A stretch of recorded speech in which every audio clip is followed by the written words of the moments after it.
ಹರಿಕಥಾಮೃತ ಸಾರ ಗುರುಗಳ ಕರುಣದಿಂದಾಪನಿತು ಪೇಳುವೆ. ಪರಮ ಭಗವದ್ಭಕ್ತರಿದನಾದರದಿ ಕೇಳುವುದು. ಭಕ್ತರೆನಿಸುವ ದಿವ್ಯ ಪುರುಷರ ಉಕ್ತಿ ಲಾಲಿಸಿ ಪೇಳ್ದ ಮುಕ್ತ ಮುಕ್ತ ಜೀವರ ತಾರತಮ್ಯವ ಮುನಿಪ ಶಾಂಡಿಲ್ಯ.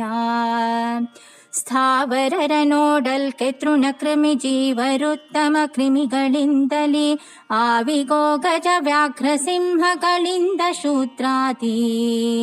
ಮೂವರುತ್ತಮರು ಕರ್ಮಿಕರ ಭೂದೇವರುತ್ತಮ ಕರ್ಮಿ ನೋಡಲು ಕೋವಿದೋತ್ತಮ ಕವಿಗಳಿಂದಲಿ ಕ್ಷಿತಿಪರುತ್ತಮರು. ವಂದೇ ವಂದ್ಯಂ ಸದಾನಂದಂ ವಾಸುದೇವಂ ನಿರಂಜನಂ ಇಂದಿರಾ ಪ್ರತಿಮಾದ್ಯಾದಿ ವರದೇಶ ವರಪ್ರದಂ ದಾಸವರ್ಯಂ ದಯಾಯುಕ್ತಂ ದೂರೀಕೃತ ದುರಾಶಿಷಂ ಹರಿಕಥಾಮೃತ ಸಾರ ವಕ್ತಾರಂ ಜಗನ್ನಾಥ ಗುರುಂ ಭಜೆ.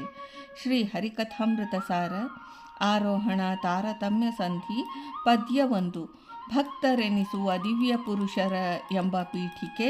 ಸ್ಥಾವರರ ನೋಡಿ ತೃಣಕೃಮಿ ಜೀವರುತ್ತಮ ಕ್ರಿಮಿಗಳಿಂದಲ ಎಂಬ ಈ ಪದ್ಯದಲ್ಲಿ ಶ್ರೀ ಜಗನ್ನಾಥದಾಸಾರ್ಯರು ಭಗವದ್ ಅನುಗ್ರಹಕ್ಕೆ ಪಾತ್ರರಾದ ಪಾಪವಿದೂರರಾದ ಭಗವದ್ಭಕ್ತರ ಪ್ರಶ್ನೆ ರೂಪವಾದ ಮಾತನ್ನು ಕೇಳಿ ಶೌಂಡಿಲ್ಯ ಮುನಿಗಳು ಹೇಳಿದ ಮುಕ್ತ ಹಾಗೂ ಅಮುಕ್ತ ಜೀವರ ತಾರತಮ್ಯ ವಿಷಯದ ಪುರಾಣ ವಿಶೇಷಗಳನ್ನು ಜಡ ವಸ್ತುಗಳಿಂದ ಪ್ರಾರಂಭಿಸಿ ಮಾನುಷ ಚಕ್ರವರ್ತಿಗಳ ಪರ್ಯಂತ ತಾರತಮ್ಯ ಕ್ರಮವನ್ನು ತಿಳಿಸುತ್ತಾರೆ.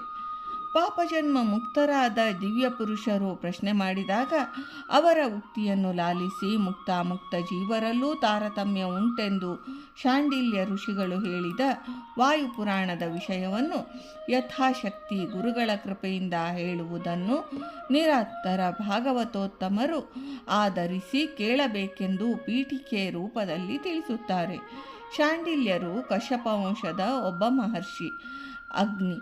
ಈ ವಂಶದಲ್ಲಿ ವೈಶ್ವಾನರರೆಂಬ ಹೆಸರಿನಿಂದ ಜನಿಸಿದವರು.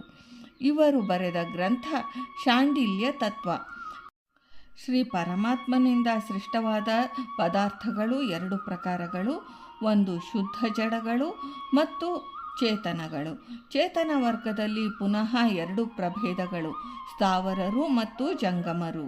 ಶುದ್ಧ ಜಡ ವಸ್ತುಗಳಿಂದ ಸ್ಥಾವರ ಜೀವರು ಉತ್ತಮರು. ಚಲನೆ ಇಲ್ಲದೆ ಇದ್ದಲ್ಲಿಯೇ ಇರುವ ವೃಕ್ಷ ಲತಾ ಗುಲ್ಮಾದಿಗಳು ಸ್ಥಾವರ ವರ್ಗಕ್ಕೆ ಸೇರಿದ ಜೀವರು. ಚಲನ ಶಕ್ತಿ ಇರುವವರು ಜಂಗಮ ಜೀವರು. ತೃಣಜೀವರು 2ನೆಯ ಕಕ್ಷಕ್ಕೆ ಸೇರಿದವರು. ತೃಣಜೀವರು ಸ್ಥಾವರರಿಗಿಂತ ಉತ್ತಮರು.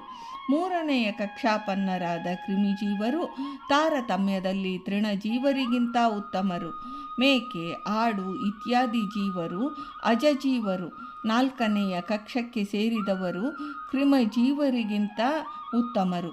5ನೆಯ ಕಕ್ಷಾಪನ್ನರಾದ ಕುರಿಜೀವರು ಆವಿಜೀವರು ಅಜಜೀವರಿಗಿಂತ ಉತ್ತಮರು.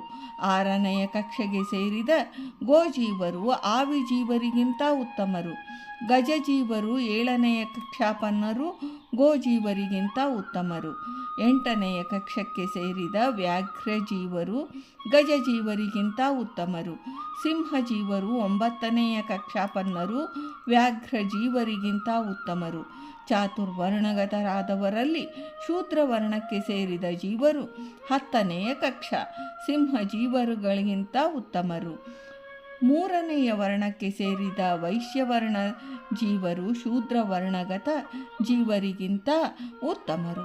11ನೆಯ ಕಕ್ಷದವರು ವೈಶ್ವಜೀವರಿಗಿಂತ 2ನೆಯ ವರ್ಣಕ್ಕೆ ಸೇರಿದ ಕ್ಷತ್ರಿಯ ಜೀವರು ಉತ್ತಮರು ಕರ್ಮಕರು.